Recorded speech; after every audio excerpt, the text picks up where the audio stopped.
जय हिंद। स्वागत है आप सभी को इस वीडियो में, जिसमें आज हम क्लास 10th मैथ का प्रश्नावली 5.2 का प्रश्न संख्या 1 करेंगे।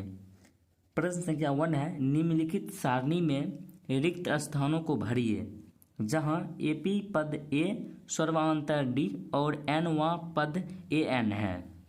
जैसे कि नीचे में यहाँ पर दिया गया ए का मान दिया गया, डी एन और ए एन का मान दिया गया है। इसमें यानी एक में कुल प्रश्न 5 दिया गया है, तो किसी में ए का मान निकालना है, तो किसी में डी का, और इसी प्रकार ए या किसी में एन का मान निकालना है, ए एन का, यानी उसका एनवा पद यानी दूसरा पद क्या होगा। तो हम सबसे पहले एक का 1 नंबर प्रश्न हल करते हैं।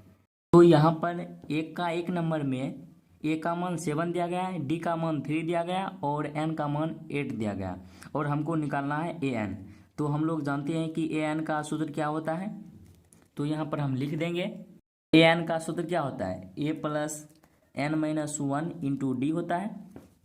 तो हमको ए एन निकालना है, तो सबसे पहले ए का मान कितना दिया गया है, 7 दिया गया है, प्लस एन माइनस 1 यानी 8 माइनस 1 यानी 7 हो जाएगा, यानी यहाँ पर लिख ही देते हैं, यानी 8 माइनस 1, और डी का मान यहाँ कितना दिया गया है, 3 दिया गया है। तो ये हो जाएगा 7 प्लस 8 में 1 घटाएंगे तो 7 बचेगा, 7 को 3 से गुना करेंगे तो कितना हो जाएगा, 21 हो जाएगा। इसको जोड़ेंगे तो ये कितना आएगा, 28 आएगा। तो यहाँ पर ए एन का मान कितना आ गया, 28 आ गया। तो यानी एक का आंसर क्या हो जाएगा, ए एन इक्वल टू यानी आ जाएगा ये 28 आ जाएगा। इसी प्रकार अब एक का 2 नंबर भी प्रश्न करते हैं, और इसी प्रकार अन्य भी प्रश्न करेंगे, यानी एक का। उसके बाद एक का 2 नंबर प्रश्न में ए का मान -18 दिया गया, एन का मान 10 दिया गया और डी पूछा गया, यानी सर्वांतर पूछा गया। तो हम लोग जानते हैं कि जो ए एन है इसका फॉर्मूला क्या होता है, a plus n minus 1 into d होता है। इसमें इसका मान रखकर और डी का मान निकाल लेंगे, तो ए एन का मान कितना दिया गया, 0 दिया गया है। उसके बाद ए का मान कितना दिया गया, -18 दिया गया है। यहाँ पर क्या है, प्लस एन माइनस 1, एन का मान कितना दिया गया है, 10, और 10 में 1 को घटा देंगे तो कितना बचेगा, 9 बचेगा, तो 9 डी हो जाएगा। और यहाँ पर ये इधर माइनस है तो इधर आएगा ये प्लस हो जाएगा, यानी ये हो जाएगा 18 इक्वल टू 9 डी हो जाएगा। तो ये 9 ये 18 को कितने बार में काट देगा, 2 बार में, तो यानी डी का मान कितना आ गया, 2 आ गया। यानी बहुत ही सिंपल है ये सब प्रश्न। यानी पहला का आंसर आ गया था 28, दूसरा का आंसर कितना आया, 9। उसी प्रकार अब एक का 3 नंबर प्रश्न करते हैं।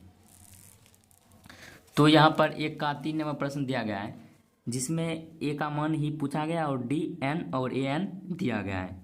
तो यहाँ पर हम लोग फिर ए एन का ही फॉर्मूला लगाएंगे। तो यहाँ पर लिखेंगे, चूंकि ए एन इक्वल टू क्या होता है, a plus n minus 1 into d होता है।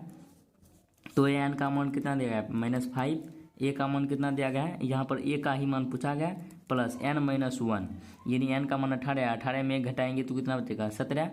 तो यहाँ पर ये 17 हो जाएगा, और डी का मान कितना दिया गया है, -3 दिया गया है।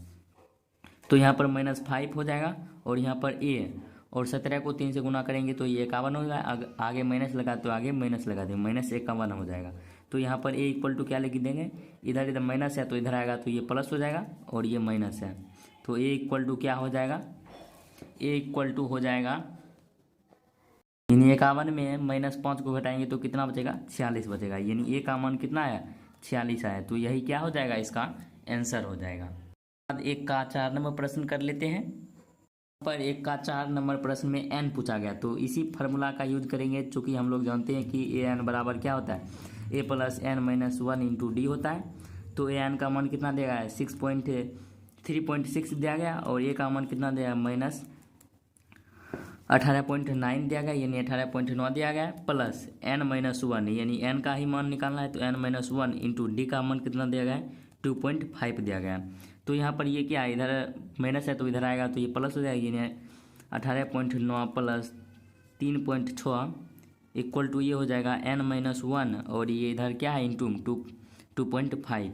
तो इसको जोड़ेंगे तो ये कितना हो जाएगा, तो सबसे पहले इसको जोड़ेंगे तो ये कितना हो जाएगा, 15, तो बच जाएगा 1, और 18 3 कितना होता है, 21 1 कितना हो जाएगा, 22, और एक अंक के बाद दशमलव लगा है तो एक अंक के बाद दशमलव लगा देंगे। उसके बाद ये हो जाएगा n-1, और ये कितना हो जाएगा, 2.5। तो इसको काटेंगे तो ये कितना बार में कटेगा, यानी 10 बार में कटेगा। तो यहाँ पर ए एन का मान यहाँ पर कितना आ जाएगा, का नियम क्या है, जैसे यहाँ पर एक दशमलव उड़ा देंगे तो नीचे कितना आएगा, 10 आएगा। यहाँ पर भी दशमलव उड़ाएंगे तो ये 10 आएगा, तो ये 10 10 कट जाएगा, तो यहाँ पर कितना बचेगा, 225। और नीचे में क्या आ जाएगा, इधर गुना में तो इधर भाग में आ जाएगा, यानी ये 25 आ जाएगा। इसको 5 से काटेंगे तो ये 5 आ जाएगा, और 4 पंचे कितना होता है 20, तो यहाँ पर ये 4 बार 2 बच गया, यानी 45। फिर इसको 5 से काटेंगे, ये कितना बार आएगा 9 बार, तो यहाँ पर कितना बचेगा 9 बचेगा। तो यहाँ पर n-1 इक्वल टू 9 हो गया, तो इधर माइनस है, इधर आएगा तो ये प्लस हो जाएगा, यानी n इक्वल टू क्या आ जाएगा 10 आ जाएगा। यही क्या हो गया, इसका आंसर हो जाएगा। उम्मीद करते हैं कि आप लोग ये समझ गए होंगे, यानी यहाँ पर सिर्फ कैलकुलेशन था, यानी इसका हल करना था सिर्फ। उसी प्रकार एक का 5 नंबर प्रश्न में an पूछा गया, तो फिर भी इसी का फॉर्मूला लगाएंगे। तो an हम लोग जानते हैं कि an बराबर क्या होता है, a plus n-1 into d होता है। तो a का मान कितना दिया गया है 3.5 प्लस n का मान 105 में 1 को घटा देंगे तो 104 बचेगा, और गुना यानी d कितना दिया गया है 0 दिया गया है, तो इसका मान कितना हो जाएगा, यानी इसको गुना करेंगे तो यानी 3.5 और ये 0 ही हो जाएगा। तो यानी किसी भी संख्या में 0 का यानी जोड़ेंगे तो वही संख्या हो जाएगा, यानी 3.5 ही इसका क्या हो जाएगा, आंसर आ जाएगा।